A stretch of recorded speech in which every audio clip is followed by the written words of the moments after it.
महाराष्ट्र साहित्य परिषद पुणे शाखा आटपाडी, दिशा वाचनालय आटपाडी आणि वाचन कट्टा आटपाडी यांच्या संयुक्त विद्यमाने आयोजित केलेल्या आजच्या डॉक्टर शंकरराव खरात यांच्या जन्मशताब्दी वर्षानिमित्त आयोजित केलेल्या या परिसंवादामध्ये माझे सहकारी वक्ते सौ सारिका देशमुख मॅडम यांनी डॉक्टर शंकरराव खरात यांचा जीवन परिचय अत्यंत उत्कृष्ट पद्धतीने आपल्यापुढे सादर केलेला आहे। त्याचबरोबर दुसरे या परिसंवादाचे वक्ते माझे मित्र वर्गमित्र ॲडव्होकेट राजेंद्र होलमाने मुंबई यांनी सुद्धा डॉक्टर शंकरराव खरात यांचं जे तराळ अंतराळ आत्मचरित्र आहे या आत्मचरित्रावर अत्यंत चांगली अशी मांडणी आपल्यापुढे सादर केलेली आहे। सांगली जिल्हा परिषदेचे अध्यक्ष माननीय अमरसिंह बापू देशमुख यांच्या वाढदिवसानिमित्त वाचन सप्ताहाचं आयोजन करण्यात आलेलं आहे आणि दिनांक 15 ते 19 ऑक्टोबर हा या वाचन सप्ताहाचा कालावधी आहे। या कालावधीमधील आजचा हा दुसरा दिवस आहे आणि आज डॉक्टर शंकरराव खरात यांच्या जन्मशताब्दीनिमित्त त्यांचं एकूण जीवन आणि साहित्य या विषयावर चर्चा घडवून आणली जात आहे।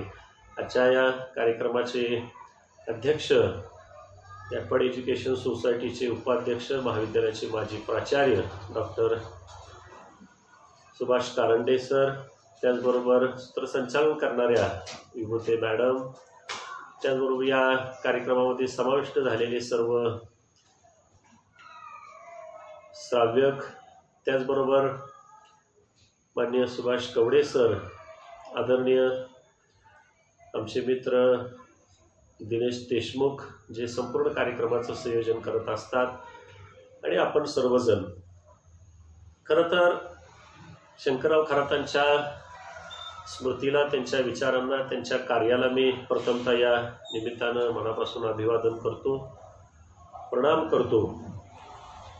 देशमुख मॅडमनी शंकरराव खरात यांचे एकूण जीवन जे आहे ते कशा पद्धतीनं घडलेलं आहे आणि आटपाडीसारख्या ग्रामीण भागामध्ये खेड्यामध्ये त्यांचं महार कुटुंबातले एकूण जीवन, त्या काळातली एकूण सामाजिक परिस्थिती, या परिस्थितीमध्ये असणारी एकूणच सामाजिक विषमता आणि त्यातून त्यांची झालेली जी हलअपेष्टा आहे समाजामध्ये, त्यांच्या आईवडिलांची झालेली अवहेलना असेल आणि त्यांच्या आयुष्यामध्ये त्यांना जे भोगावं लागलं ते त्यांच्या साहित्यातून कसं अवतरलेलं आहे हेही त्यांनी ओझरत्या स्वरूपामध्ये सांगितलं।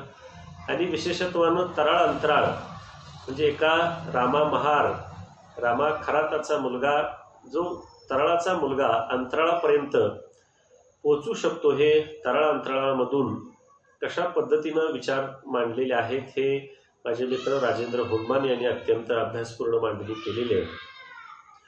खरं तर शंकरराव खरात एक मराठी साहित्यातले महत्त्वाचे दलित लेखक आहेत, कादंबरीकार, कथालेखक, इतिहास आणि विशेषतः डॉक्टर बाबासाहेब आंबेडकरांच्या विचारांचा प्रभाव हा शंकरराव खरातांच्या एकूण साहित्यावर, त्यांच्या व्यक्तिमत्वावर आपल्याला पडलेला दिसून येतो आणि दलित समाजातील पहिला कुलगुरू होण्याचा मान डॉक्टर शंकरराव खरातांना मिळालेला होता आणि डॉक्टर बाबासाहेब आंबेडकर मराठवाडा विद्यापीठाचे ते कुलगुरू म्हणून हे कार्यरत होते। ते नेहमी म्हणत असायचे की माझ्या व्यक्तिमत्वावर, माझ्या एकूण लेखनावर महात्मा फुले, शाहू महाराज आणि डॉक्टर बाबासाहेब आंबेडकर यांच्या विचारांचा प्रभाव पडलेला आहे आणि त्यांच्या विचारांचा मी शिष्य आहे। आणि म्हणून खऱ्या अर्थानं अगदी डॉक्टर बाबासाहेब आंबेडकरांच्या नंतर 1958 ते 1961 या काळामध्ये प्रबुद्ध भारत या नियतकालिकाचे त्यांनी संपादनही केलेले होतं। त्याचबरोबर 1984 साली जळगाव येथे झालेल्या अखिल भारतीय मराठी साहित्य संमेलनाचे अध्यक्षही ते राहिलेले आहेत। एकूणच त्यांचं अगदी 6वीपर्यंतचं शिक्षण आटपाडीमध्ये, त्यानंतर पुढील काळ औंधमध्ये शिक्षण घेतलेलं आहे, काही काळ कोल्हापूर आणि त्यानंतर पुणे या ठिकाणी त्यांनी शिक्षण घेतलं आणि त्यानंतर वकिलीचा प्रवास सुरू झाला.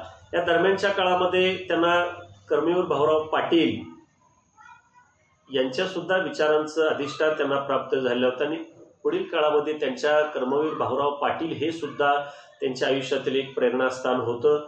आणि म्हणून पुढं जे त्यांनी डॉक्टर बाबासाहेब आंबेडकरांच्या सहवासात तराळ अंतराळ डॉक्टर बाबासाहेबांची आत्मकथा या पुस्तकातून हा डॉक्टर बाबासाहेब आंबेडकरांचा एकूण विचार जो आहे, त्यांचा प्रभाव जो आहे तो आपल्याला त्या ठिकाणी निश्चितपणे जाणवतो.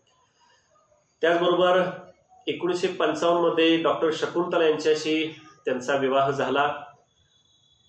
त्यांच्या पत्नीची सुद्धा शंकररावांना मोलाची अशी साथ लाभलेली होती आणि खऱ्या अर्थानं वकिलीमुळे त्यांचा समाजातील विविध घटकांशी संबंध आला, हेही या ठिकाणी आपल्याला या निमित्तानं सांगावं लागेल.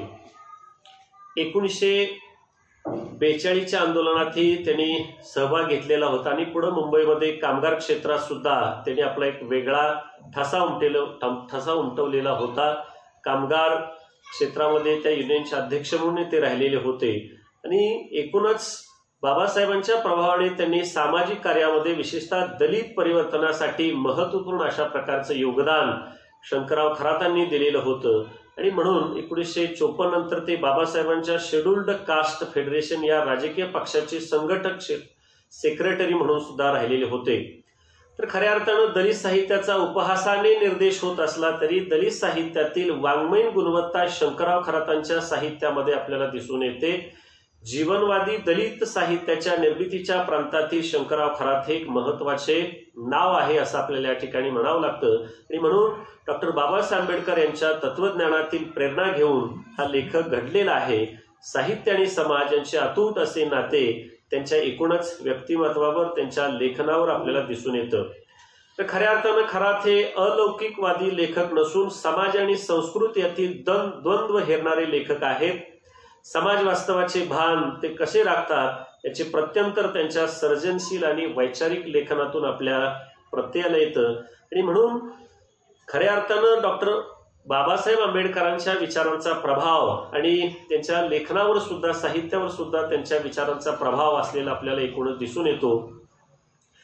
दलित साहित्य समाज व्यवस्थेच्या संदर्भामध्ये मानवी उच्च नीचता, वर्णवाद, जाती व्यवस्था यातून निर्माण झालेली शोषण व्यवस्था या माध्यमातून नाकारली जाते आणि साहित्य आणि समाज यांचा एक आविष्कार शंकरराव खरातांच्या साहित्यामधून आपल्याला घडताना दिसतो. 1960 नंतर खऱ्या अर्थाने दलित साहित्य जे मराठी साहित्यामध्ये आकाराला येत होतं त्यामध्ये शंकरराव खरातांच्या साहित्याचं योगदान अत्यंत महत्वाचं आहे असं या ठिकाणी आपल्याला नमूद करावं लागतं. आणि म्हणून आणि ही जी क्रांतिकारी विचारसरणी आहे, डॉक्टर बाबासाहेब आंबेडकरांनी दिलेला जो दलित समाजाला जो दिला संदेश होता, शिका, संघटित आणि संघर्ष करा, शिक्षणाशिवाय आणि एकत्र आल्याशिवाय आपण या व्यवस्थेला प्रतिकार करू शकत नाही, ही भूमिका डॉक्टर बाबासाहेब आंबेडकरांच्या विचारांमध्ये होती.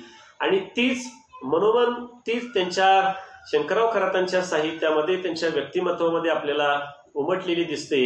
आणि म्हणून त्या काळातले जे असणारे जे दलित साहित्यावर भाष्य करणारे जे लेखक होते, शरदचंद्र मुक्तिबोध असतील, भालचंद्र फडके असतील, प्रभाकर मांडे असतील, राग जाधव असतील, मना वाडखेडे, केशव मेश्राम, बाबूराव बागुल, गंगाधर पानतावणे यांनी खऱ्या अर्थानं त्या काळामध्ये दलित साहित्यावर चर्चा घडवून आणली. आणि म्हणून दलित जाणीवेतून दलित जीवनविषयक जे वाङ्मय निर्माण होते आहे ते खऱ्या अर्थानं दलित वाङ्मय होय. दलितेतर लेखकांनी सुद्धा दलित जीवनाच्या त्यांचं दुःख, त्यांच्या वेदना साहित्यातून मांडण्याचा खूप प्रयत्न केलेला आहे. अगदी व्यंकटेश माडगूळकरांच्या सुद्धा कित्येक कथा ह्या दलित जीवनाचं चित्रण करणाऱ्या आहेत, परंतु समीक्षकांनी त्यांना दलित लेखक असं संबोधताना आपल्याला दिसत नाहीत. जे खरोखरच जन्मानं दलित आहेत, ज्यांनी ते दलित जीवन अनुभवलेलं आहे, सायलेलं आहे, पाहिलेलं आहे, दुःख भोगलेलं आहे, अशा दलित समाजामध्ये जन्माला आलेले आणि दलितांचं जीवन अनुभव स्वतःच्या स्वानुभवातून ज्यांनी मांडलेलं आहे असे जे लेखक आहेत ते खऱ्या अर्थानं दलित लेखक म्हणून पुढं त्या साहित्यिकांना दलित लेखक म्हणून ही लाभलेली दिसते. अगदी आपल्याला 13व्या शतकापासून ही दलित साहित्याची जी प्रेरणा आहे ती दिसते. अगदी चोखामेळ्यांच्या अभंगामध्ये सुद्धा आणि त्यांच्या घराण्यामध्ये असणारी इतर जे चोखामेळ्यांच्या घरातील व्यक्ती होते, तर त्यांच्या मनाचं आक्रंदन जे आहे त्यांच्या अभंगातून आपल्याला उस डोंगा परी रस नोहे डोंगा काय भरलासी वरल्या रंगा, म्हणजे चोखा मेळा यासाठी म्हणतात. अगदी विठ्ठलाच्या मंदिरामध्ये आज जाण्याची परवानगी दरबारामध्ये चोखा मेळांना त्यांच्या कुटुंबियांना नव्हती, परंतु खऱ्या अर्थानं परमेश्वरा सर्वांना सारखा आहे ही भूमिका या साहित्यानं मांडण्याचा प्रयत्न केला. म्हणून अगदी संत साहित्यापासून ही दलित साहित्याची लेखन परंपरा आपल्याला पाठीमागच्या काळातून दिसते. आणि अगदी 20व्या शतकामध्ये डॉक्टर बाबासाहेब आंबेडकर यांच्या विचारांनी आणि तत्वज्ञानाने दलित जीवनाला एक नवीन प्रारूप किंवा नवं जग निर्माण करून दिलं. आणि म्हणून दलित लेखकांनी विषमतावादी समाजव्यवस्था नाकारून मानवी प्रतिष्ठेचा पुरस्कार आपल्याला या निमित्तानं केले दिसून येतो. म्हणून अण्णाभाऊ साठेंनी आपल्या साहित्यात काल्पनिकतेपेक्षा वास्तवात स्थान दिलेलं आहे. म्हणजे आज आपण डॉक्टर शंकरराव खरात यांचं जन्मशताब्दी वर्ष साजरं करत असताना हेही वर्ष अण्णाभाऊ साठे यांचं सुद्धा जन्मशताब्दी वर्ष आहे. आणि अशी दोन महान असे साहित्यिक दलित साहित्यिक म्हणून आपल्याला लाभलेले आहेत. तर दोघांची तितकी साहित्यिक उंची समाजामध्ये खऱ्या अर्थानं आपल्याला त्यांच्या साहित्यातून, त्यांच्या विचारांमधून, त्यांच्या तत्वज्ञानातून प्रत्ययाला येते. आणि म्हणून जातीयता, वर्णद्वेष, वर्णभेद, आर्थिक, सामाजिक, राजकीय व्यवस्थेतील विषमता, अस्पृश्यता, दुःख, व्यथा, वेदना, चीड, अन्याय, नकार, विरोध, हे सगळं या गोष्टी ज्या आहेत त्या सगळ्या शंकरराव खरातांच्या साहित्यामध्ये आपल्याला प्रकट झालेल्या, चित्रित झालेले असतात.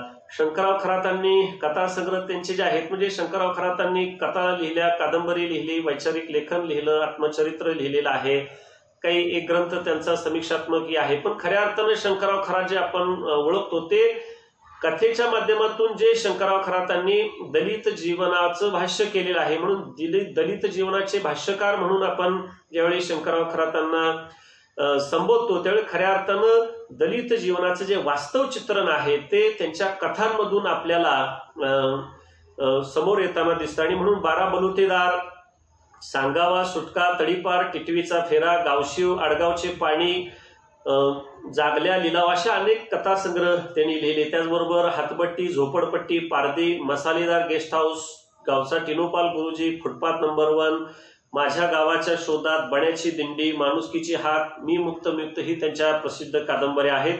तराळांतराळ हे आत्मचरित्र, आज इथं तर उद्या तिथं, हे त्यांचं ललित लेख संग्रह आहे.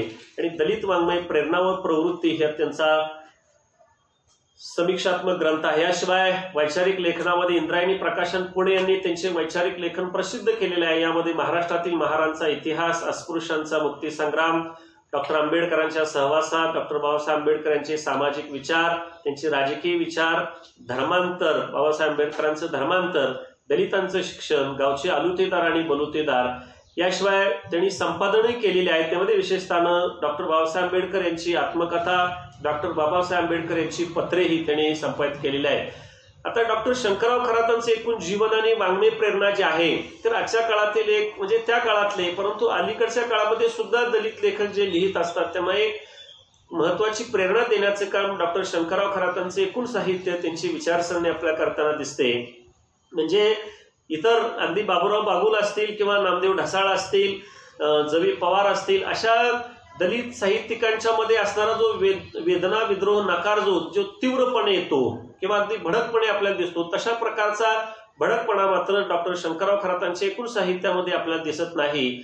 त्या काळामध्ये दलित समाजावर होणारे अन्याय, अत्याचार, त्यांना सोसावे लागणारे हाल, अपेष्ट असतील किंवा अवहेलना असतील, ह्या गोष्टी सगळ्या त्यांच्या साहित्यामध्ये चित्रित होतात.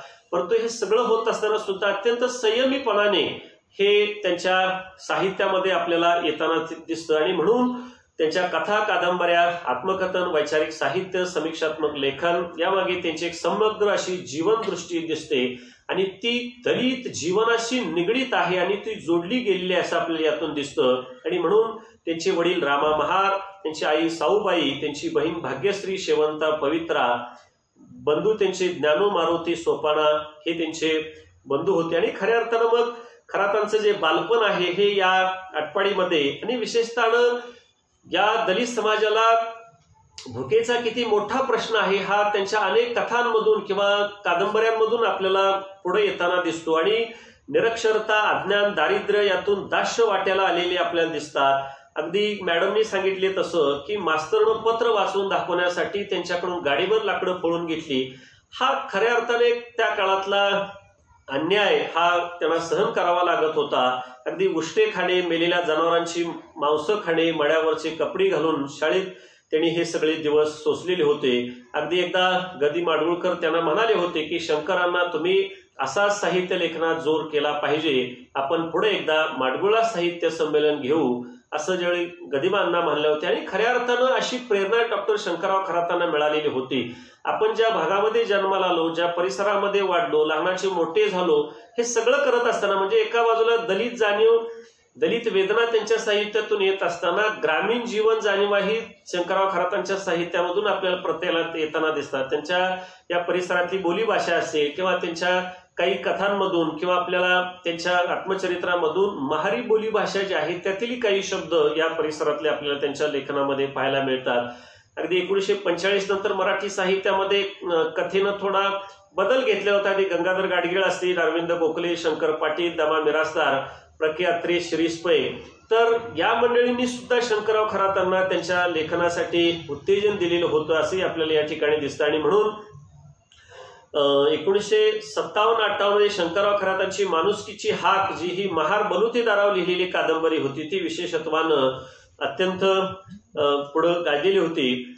त्यांच्या एकूणच वाङ्मय प्रेरणा जर आपण लक्षात घेतल्या तर ही अस्पृश्यता, आत्मा, मन, अंतरंग यांना त्यांना जाणवले नाही म्हणून त्यांनी लेखनाला सुरुवात केलेली आपल्याला दिसते. म्हणजे दलितेतर लेखकांच्या लेखनामध्ये या गोष्टी प्रत्येला येत नव्हत्या, त्या साहित्यामध्ये येणं गरजेचं आहे हे शंकरराव खरातांना ज्ञात होतं आणि म्हणून त्यांनी कथा लेखनाला सुरुवात केली आपल्याला दिसते. मॅडमने सांगितले तसं सत्तूची पडीक जमीन ही त्यांची 1935 मध्ये पहिली कथा आलेली दिसते. स्वत्वाचा शोध आणि मीचे आत्मप्रकटीकरण शंकरराव खरातांच्या एकूण साहित्यामध्ये आपल्याला दिसतं. डॉक्टर बाबासाहेब आंबेडकर ही आपल्या लेखनामागची प्रेरणा आहे असे ते म्हणायचे नेहमी. आणि म्हणून मी माझ्या गावाच्या शोधात या कादंबरीतून तो विचार त्यांच्या जाणवतो. खरातांच्या कादंबऱ्यांमधून आंबेडकरी प्रेरणेचे विचार नायकाच्या मनातून, दलिताच्या त्वेषातून, त्यांच्या दुःखातून जाणवतात. खरातांच्या कथांमधून जास्त प्रमाणात ग्रामीण लोकांच्या मुक्तीचा विचार आपल्याला येताना दिसतो. त्यांची जी बहिष्कार नावाची जी कथा आहे, ह्या कथा जर आपण वाचली तर त्यामध्ये असणारा जो नायक नाना आहे तो म्हणतो की यापुढे आपण माणसासारखे जगले पाहिजे, आपले हक्क आपण मिळवले पाहिजेत. डॉक्टर बाबासाहेब आंबेडकरांनी शिका, संघटित व्हा आणि संघर्ष करा हा जो विचार दिला होता किंवा 1920 नंतर जो विचारसरणी महात्मा गांधी असतील, कार्ल मार्क्स यांची विचारसरणी असेल किंवा पुढे डॉक्टर बाबासाहेब आंबेडकर यांची विचारसरणी असेल, मागच्या काळामध्ये महात्मा ज्योतिबा फुले असतील, शाहू महाराज असतील आणि पुढे आंबेडकरांचे विचार जे होते हे सगळे शंकरराव खरातांच्या मनामध्ये रुजलेले होते. आणि त्या काळामध्ये आटपाडीमध्ये येणारी जी काय पत्रकं होती ती वाचून डॉक्टर शंकरराव खरातांना ती जाणीव झालेली होती की आपण जर आपल्या समाजामध्ये उन्नत व्हायचं असेल, की समाजाला या व्यवस्थेतून बाहेर काढायचं असेल तर शिक्षणाशिवाय पर्याय नाही. आणि म्हणून त्यांचे वडील अगदी रामा महार किंवा त्यांच्या आई सुद्धा राबायच्या, कष्ट करायच्या, खूप त्यांनी गोष्टी सहन केल्या, रात्र ते उपाशी राहिले, परंतु आपल्या मुलाला शिकवलं पाहिजे ही जाणीव त्यांच्या आई वडिलांमध्ये सुद्धा असताना दिसते. म्हणजे आपल्या मुलासाठी पाहिजे ते काम करणं, त्याग करून ह्या मंडळींनी शंकरराव खरातांना शिकवलं आणि त्यांनी सुद्धा आई वडिलांचं जे त्यांच्या ज्या अपेक्षा होत्या त्या त्यांनी पूर्ण केले दिसतात. म्हणजे 1950 नंतर 1947ला देशाला स्वातंत्र्य मिळालं, प्रजासत्ताक आपला देश 1950ला झाला आणि खऱ्या अर्थानं ग्रामीण खेडोपाड्यामध्ये शिक्षणाचा प्रसार मोठ्या प्रमाणात वाढला. यातून दलित समाज असेल किंवा गावकुसाबाईचा समाज असेल, आदिवासी समाज असेल, या समाजाला शिक्षणापर्यंत पोहोचता येऊ लागलं आणि शाळेमध्ये सुरुवातीला असणाऱ्या काही अडचणी होत्या त्या हळूहळू कमी होत चालल्या. त्यामुळं दलित समाजातील तरुण तरुणी सुद्धा शिक्षण घेऊ लागले आणि त्यातून त्यांना आत्मभान आलं, आत्मजागृती आली आणि आपलं सुद्धा जगणं जे आहे, आपली जी अवहेलना आहे, आपलं जे शोषण आहे हे आपण साहित्यातून मांडलं पाहिजे. ही भूमिका दलित लेखक लेखिकांनी साहित्यातून मांडायला सुरुवात केली आणि म्हणून शिक्षणातून जे त्यांच्यामध्ये आत्मभान आलेलं होतं. प्रोफेसर वाघमाऱ्यांचं आव्हान नावाची जी कथा आहे, या कथेमध्ये सुद्धा हा एका कॉलेजमध्ये काम करणारा वाघमारे नावाचा प्राध्यापक आहे आणि त्या कॉलेजमध्ये प्राचार्य असतील किंवा इतर प्राध्यापकांच्या माध्यमातून त्यांची अवहेलना होताना दिसते. परंतु डॉक्टर बाबासाहेब आंबेडकरांच्या विचारांनी अधिष्ठान जे दिलेलं आहे त्यातून त्यांच्या मनामध्ये आलेला जो आत्मबळ आहे, त्यातून तो प्राध्यापक म्हणतो की या कथेतील प्राध्यापकाची व्यथा कुचंबना मानहानी होते आणि आंबेडकरांच्या विचारांनी खंबीर बनलेला वाघमारे प्राचार्यांना म्हणतो कसा बघा, केवळ मी दलित तुमच्या पिढीजात हितसंबंधाच्या आड आलो म्हणूनच तुमच्या दृष्टीने मी लायक नाही काय, लायकीचं पात्रतेचं तुमच्या मुलांच्या पालकांचं माप तरी काय आहे ते तरी मला एकदा स्पष्ट कळू द्या. म्हणजे खऱ्या अर्थानं प्रोफेसर वाघमारे हे या ठिकाणी एक विद्रोह किंवा या व्यवस्थेचा नकार या ठिकाणी त्यांच्या एकूण वक्तव्यातून मांडताना दिसतात. आणि शंकरराव खरातांना हेच सांगायचं आहे की शिक्षणामुळे झालेला खेडोपाड्यातला बदल आणि या शिक्षणामुळं ग्रामीण दलित समाज जो शिकलेला होता त्यातून त्यांना आलेलं जे प्रेरणा होती किंवा त्यांना आत्मभान जे आलेलं होतं ते त्यांनी या व्यवस्थेला नकार देण्यासाठी ते आपल्या मांडताना दिसतात. आणि म्हणून खरातांच्या साहित्यातील दुःख, चीड, संताप, नकार, विद्रोह आणि मुक्ती संग्राम हा आंबेडकरांच्या विचारातून त्यांना मिळालेला दिसतो. एकूणच शंकरराव खरातांचं जे कथाविश्व जे आहे त्या कथाविश्वाला ह्या मी अगोदर सांगितलं त्याप्रमाणेची प्रेरणा जी आहे ती मिळालेली आपल्याला एकूण दिसते. त्यांच्या कथांची जर विभागणी आपल्याला करायची असेल तर बलुतेदारांच्या जीवनातील कथा हा एक विभाग करता येईल. अस्पृश्य जीवनावरील कथा आहेत, रूढी परंपरा, अंधश्रद्धा आणि धर्मशरणता, ग्रामीण जीवनातील वास्तवभ्रम असणाऱ्या कथा आहेत, स्त्री जीवन दर्शन घडवणाऱ्या कथा आहेत, भटक्या जाती जमातीमधल्या गुन्हेगारांच्या कथा आहेत, भटक्या जाती जमातीमधील कलोकल्पित व्यक्तींच्या कथा आहेत, झोपडपट्टीतील बकाल जीवनाचा व्यक्त करणाऱ्या कथा आहेत. मग तुम्ही रामा महार पहा किंवा आबा रामोशी नावाची जी कथा तुम्ही वाचली तर सुन्न होईल. म्हणजे आबा रामोशी या कथेमध्ये त्या आबा रामोशीच्या बहिणीवर एक फौजदार अत्याचार करत असतो आणि त्याच्या पायी तो त्या फौजदाराच्या डोक्यात दगड घालून त्याला मारून टाकतो आबा रामोशी. म्हणजे ही जी त्यांच्या मनामध्ये असणारी विद्रोहाची जाणीव आहे, म्हणजे दलित समाजातील स्त्री, सवर्णवर्गीय समाजातील लोकांच्या वखवकलेल्या नजरा त्यांच्यावर पडायच्या. म्हणजे एखाद्या स्त्रीला मंदिरामध्ये जाण्यासाठी परवानगी नव्हती, पण एका कथेमध्ये तर तो एक त्या मंदिराचा पुजारी गाभाऱ्यामध्ये नेऊन त्या स्त्रीवर अत्याचार करण्याचा प्रयत्न करतो. ही काय भूमिका आहे. आणि म्हणून शंकरराव खरातांच्या कथांमध्ये ह्या अशी जी व्यक्ती आहेत त्यांच्यावर प्रकाश टाकताना दिसतात. कोंडिबा कुंभार हाही अशा प्रकारचे एक व्यक्ती चित्रण आहे. बंडा मांग असेल किंवा केरू चांबार आहे, माळेगावचा कोळी आहे, दादू परीट आहे, तात्या सुतार आहे, पांडू लोहार आहे, अशी कितीतरी पात्र ही शंकरराव खरातांच्या कथांमध्ये येतात आणि या व्यवस्थेमध्ये बंड पुकारताना दिसतात. ती काही अस्पृश्य जीवनावरच्या कथाही त्यांच्या आहेत. भंडारा नावाची कथा जी आपल्या आटपाडीमध्ये कल्लेश्वराचा भंडारा असतो आणि त्या काळामध्ये दलित समाजातील लोकांना खाण्यापिण्याचा प्रश्न गंभीर अशा स्वरूपामध्ये होता. जमीन जुमले नव्हते आणि अशा परिस्थितीमध्ये 2 वेळचं अन्न सुद्धा, पोट भरणं सुद्धा कठीण होतं. आणि भंडाऱ्याचं निमंत्रण हे काय इतर समाजामध्ये असायचं, परंतु दलित समाजाला सुद्धा त्या दिवशी एखाद्या सणासारखं वाटायचं. आणि मग रात्रीच्या वेळी आपल्या पोराबाळांना घेऊन खिरीचा आणि पोळीचा घासभर प्रसाद मिळेल या दृष्टीनं हे सगळे मंडळी जायची. आणि अशीच भंडाऱ्या कथेमध्ये शंकरराव खरातांनी केलेलं वर्णन जे आहे, म्हणजे अगदी दुपारपासून ह्या पंक्ती उठत होत्या, सायंकाळ झाली, रात्रीचे 10 वाजले तरी सुद्धा ताटकळत बसलेले हे महारमान समाजातील लोक जे होते, दलित समाजातील लोक होते, त्यांच्याकडे कुणीही खीर वाढायला येत नव्हतं. अशा वेळी एक पाटील त्यांच्या एका ह्याच्यापर्यंत आला आणि एका त्या पाटलानं सांगितलं की जेवण झालं का म्हणून. तर दामा महार नावाचा जो व्यक्ती आहे तो म्हणतो की आता काय नको नाना, सगळं पाट लय टम्म भरलंय पाण्यानं, भूक ही लाचारीला कशी माणसाला लाचारी पत्करायला लावते. म्हणजे त्या दलित समाजातील लोकांना त्या वाढणाऱ्या व्यक्तींनी फक्त खिरीचं पाणी वाढलेलं होतं, गुळवणी वाढलेली होती, पण खीर काय त्यांच्यापर्यंत पोहोचली होती. म्हणजे भूक ही माणसाला कोणत्या लाचारीपर्यंत नेऊन पोहोचवते. आडातलं भूत नावाची कथाही अशाच पद्धतीची आहे. तर दलित समाजातील अगदी शंकरराव खरातांना सुद्धा शाळेमध्ये जाऊन रात्रीचा अभ्यास करायला बंदी होती किंवा मनाई करण्यात आलेली होती. आणि त्या आडामध्ये भूत आहे अशा प्रकारे सांगितल्यामुळे मुलं तिथं अभ्यासाला जायची बंद झालेली होती. पाणी नावाची कथा असेल किंवा रामा महार जो आहे, वासना नावाची अशीच कथा आहे, वाटसोरू असेल, माझे नाव, स्वातंत्र्य आम्ही, खेड्यातला तिडा असेल. त्याचबरोबर रूढी परंपरा, अंधश्रद्धा आणि धर्मशरणता व्यक्त करणाऱ्या त्यांच्या कथा आहेत. भटक्या जमातीचं चित्रण करणाऱ्या कथा आहेत.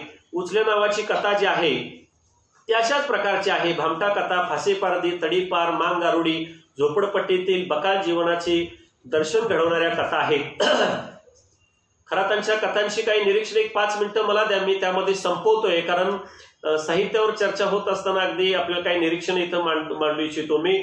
खरातांच्या कथेला आंबेडकरी प्रेरणेचा अधिष्ठान असलेलं आपल्याला दिसून येतं. याशिवाय ग्रामीण जीवनाचं चित्रण, सुखदुःख, जातीभेद, अस्पृश्यता, 12 बलुतेदार आणि त्यांचे जीवन यांच्या व्यथा वेदनांची सूक्ष्म जाणीव खरातांची कथा व्यक्त करताना दिसते.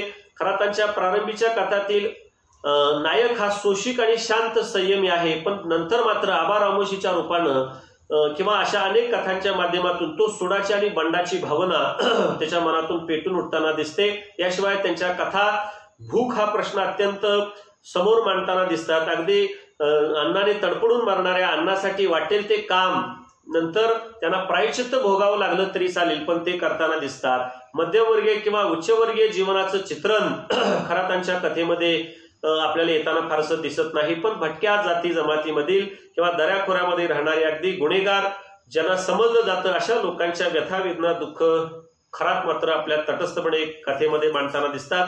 अंधश्रद्धा, रूढीग्रस्तता, अस्पृश्यता, अज्ञान, दारिद्र्य याचा समाज जीवनाच्या मानसिकतेवर होणारा जो विदारक परिणाम आहे तोही त्यांच्या कथेमध्ये रेखाटलेला आहे. आता खरातांचं जे कादंबरी लेखन आहे, मी फक्त ओळख या ठिकाणी करून घेतोय. त्यांच्या ज्या एकूण कादंबऱ्या आहेत, माणुसकीची हाक, हातबट्टी, मी मुक्त, झोपडपट्टी, गावचा टिनूपाल गुरुजी, मसालेदार guest house, Pardi, footpath number 1, मी माझ्या गावाच्या शोधात, बण्याची दिंडी. तर ह्या ज्या कथा आहेत तर त्या कथांची फक्त निरीक्षण मी सांगतो. तर शंकरराव खरातांचे जे कादंबरी आहे,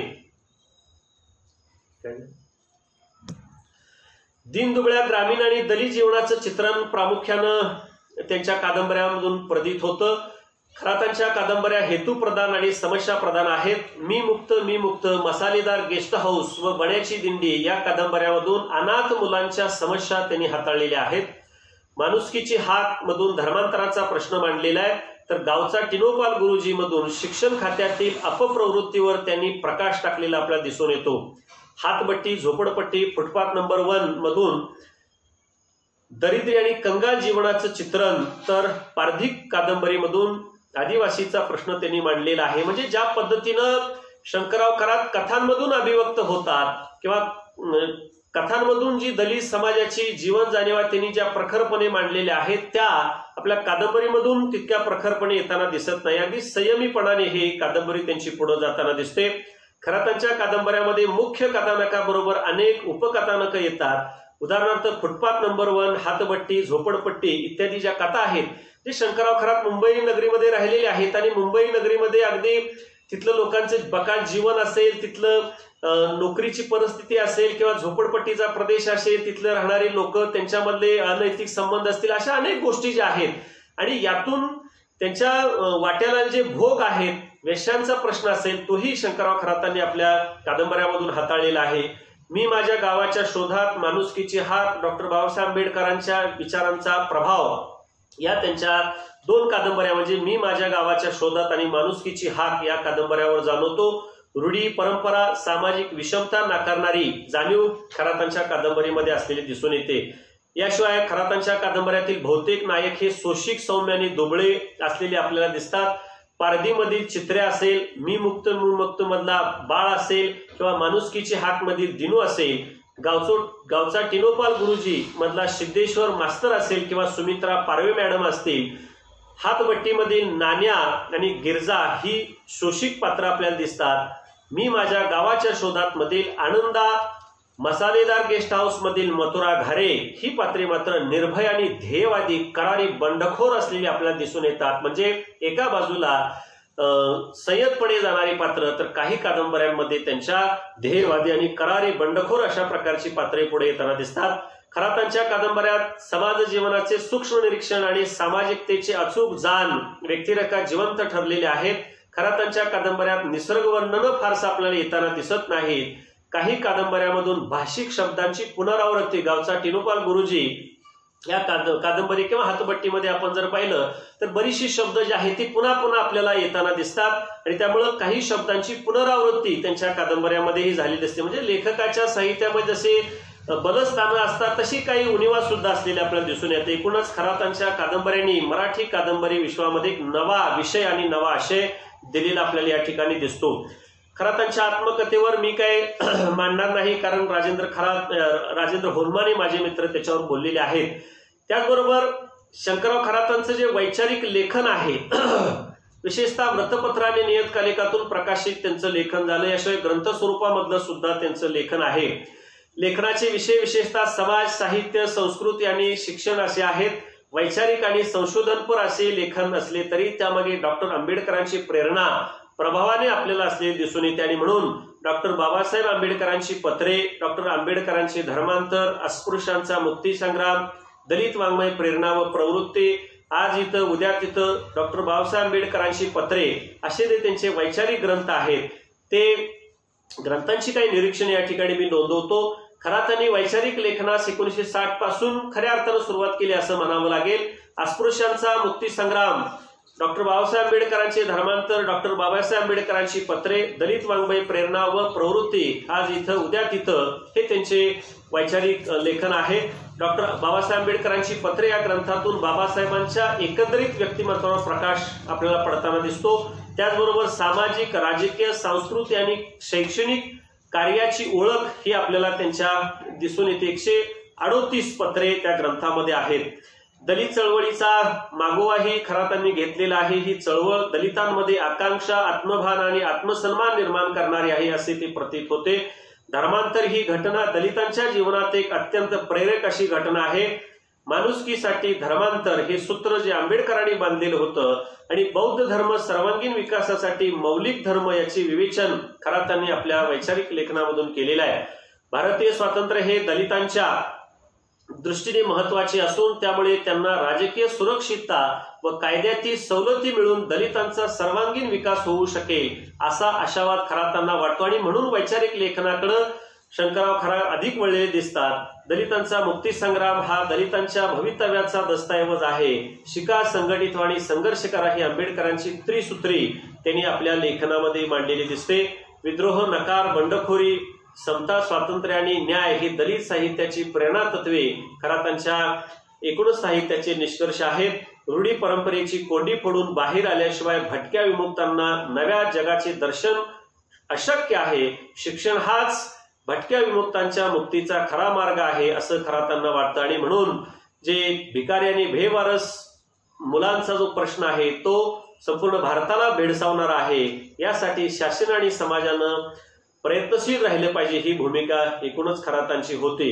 एकूणच शंकरराव खरातांच्या या जन्मशताब्दी वर्षानिमित्त आपल्या महाराष्ट्र साहित्य परिषद, दिशा वाचनालय आणि वाचन कट्टा यांच्या माध्यमातून आयोजित केलेला जो सप्ताह आहे आणि आजचा जो दुसरा दिवस आहे, या दुसऱ्या दिवसामध्ये मला माहित आहे की इतर वक्त्यांपेक्षा मी थोडासा वेळ अधिक घेतलेला आहे, परंतु साहित्याची जी वैचारिक मांडणी जर करत असताना 10 आणि 15 मिनिटांमध्ये फक्त त्यांच्यावर ओझरचं जाणं हे अशक्य आहे। कारण डॉक्टर शंकरराव खरातांनी आपल्या आटपाडीचं नाव मोठ्या प्रमाणामध्ये साहित्यातून केले आहे। त्यांची एकूण विचारांची बैठक, त्यांचं तत्वज्ञान, त्यांचं एकूण साहित्य हे आपण खऱ्या अर्थानं वाचायला पाहिजे। त्यांच्या कादंबऱ्या, कथा, वैचारिक लेखन जे आपण वाचणं अत्यंत गरजेचं आहे आणि म्हणून मी आणि आपल्या सगळ्यांचे खऱ्या अर्थानं जे प्रेरणास्थान आहे ते माननीय बापूसाहेब आहेत आणि बापूसाहेबांच्या माध्यमातून आपण हे गेल्या 5-6 वर्षांपासून अशा प्रकारचे उपक्रम राबवत आहोत। हे खऱ्या अर्थानं बापूसाहेबांना इतर गोष्टींचा डामडौल न करता जास्तीत जास्त वाचन, जास्तीत जास्त ज्ञान समाजामध्ये पाजरावं ही त्यांची जी भूमिका आहे ही खऱ्या अर्थानं प्रेरक ठरते। मी कवडे सरांना सांगतो की माझ्या थोडा वेळ अधिक झालेला आहे तरी आपण समजून घ्याल। दिनेश देशमुख आमचे मित्र, सूत्रसंचालन करणाऱ्या आमच्या विभूते मॅडम आणि आपण सगळेजण या ठिकाणी मला ऐकणारे लोक किती आहे त्याच्यापेक्षा जे तळमळीनं सांगितलेले आहे ते आपण शांतपणे व्यवस्थित ऐकून घेतलं, याबद्दल मी मनापासून धन्यवाद देतो आणि थांबतो।